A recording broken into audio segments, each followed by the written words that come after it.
Hai,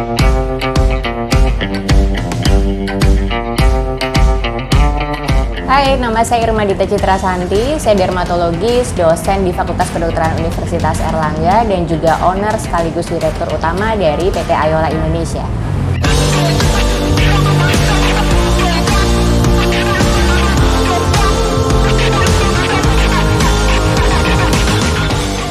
Saya mulai di tahun 2008, pada waktu itu saya baru mulai akan melanjutkan spesialisasi dokter spesialis kulit dan kelamin yang kebetulan kita diajakin sama teman-teman di luar kedokteran untuk berbisnis. Jadi sebetulnya awal mulanya di 2008 itu Ayola itu adalah shop atau distro. Nah, tapi tidak berjalan dengan baik, hanya 2 tahun.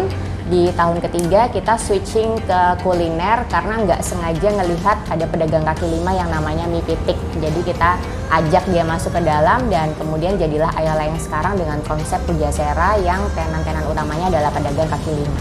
Setelah berjalan kurang lebih sekitar 6 tahun ya pada waktu itu, kita berpikir kok kita nggak punya produk sendiri ya, karena kan Ayola itu sebenarnya konsepnya dia sebagai food management, jadi tidak ada produk sendiri, kita mengelola pedagang kaki lima.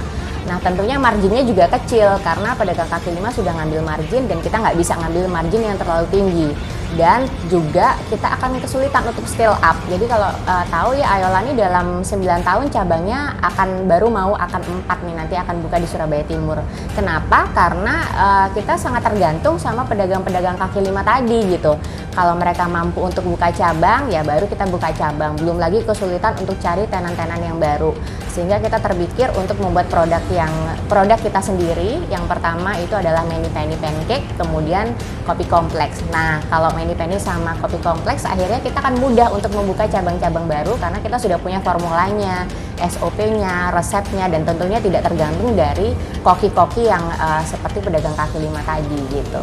Hidup tuh harus balance ya, tapi balance dalam hal ini tuh sebetulnya bukan semuanya dibagi rata. Jadi kalau kita lihat peran saya ada istri, ibu, terus dosen juga, terus kemudian dokter. Nah bukan semuanya dibagi rata, persentasenya 25% gitu kurang lebih, tapi kita harus setting prioritas. Yang mana prioritas utama saya tetap sebagai ibu rumah tangga dan seorang istri. Baru kemudian saya set prioritas yang paling rendah nih, dan jujur prioritas saya paling rendah itu adalah sebagai dokter spesialis gitu. Jadi sehingga praktek saya juga yang paling sedikit. Baru kemudian kita sesuaikan peran-peranan yang lain, dan akhirnya sebenarnya relatif nggak terlalu sibuk gitu, dan malah menjalani ke semua peran tersebut dengan sangat enjoy karena ya udah setting prioritas-prioritas tadi gitu. Kata orang sih perempuan itu kan multi talented ya, beda sama laki-laki, dan saya rasa karena gift kita itu seperti itu, jadi perempuan tuh harus pinter gitu ya. Meskipun misalnya saya cuma ibu rumah tangga, tapi ingatlah bahwa sebagai ibu rumah tangga pun kita harus pinter. Jadi tetap keep up dengan news, keep up dengan ilmu-ilmu yang baru, karena ingatlah bahwa sebagai perempuan kita nanti adalah seorang ibu untuk anak-anak kita. Jadi kita juga harus mendidik mereka menjadi seseorang yang berguna buat nusa bangsa.